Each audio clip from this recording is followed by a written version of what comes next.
whoever does them. I think it's interesting that this is the first part of the statement, because even though this sounds simple, it's really not.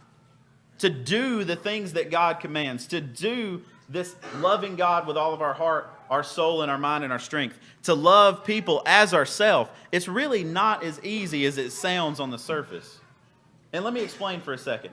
How many of you have had this conversation, maybe with a child or somebody younger? Maybe it could be a coworker and you're probably wanting to pull your hair out. But you tell them, all right, I want you to go do this. And you think it's simple. You think, they can handle it. That's why you asked them to do it.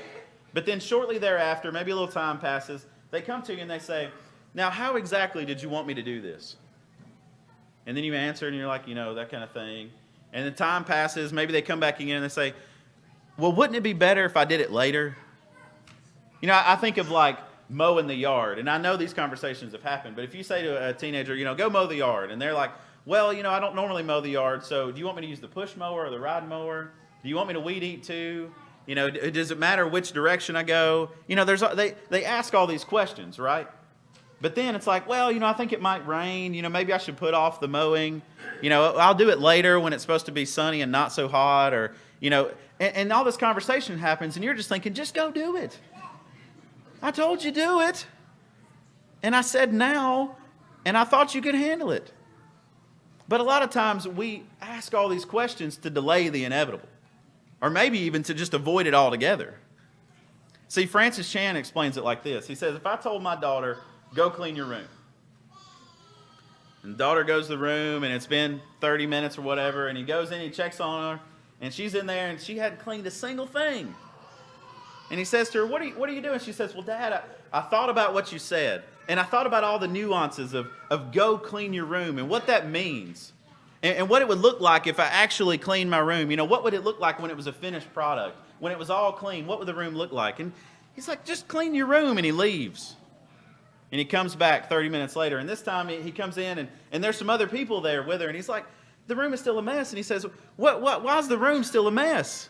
I asked you to clean your room. And she said, no, I called my friends over and we really studied and thought about this idea of go clean your room. What does that mean? Is there something in the language that we missed? Is there some way that we can break it down better? He's like, I just asked you to clean your room. And so he leaves and he comes back 30 minutes later. And now there's even more people there. And he comes in and he says, the room's still a mess. He says, what are you doing? You still haven't cleaned your room. He says, no, Dad, I started a committee.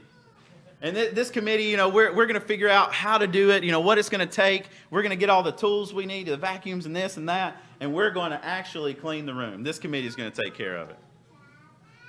Now, hopefully none of your kids are like that. But hopefully you can see the parallel of how we treat the commands of God.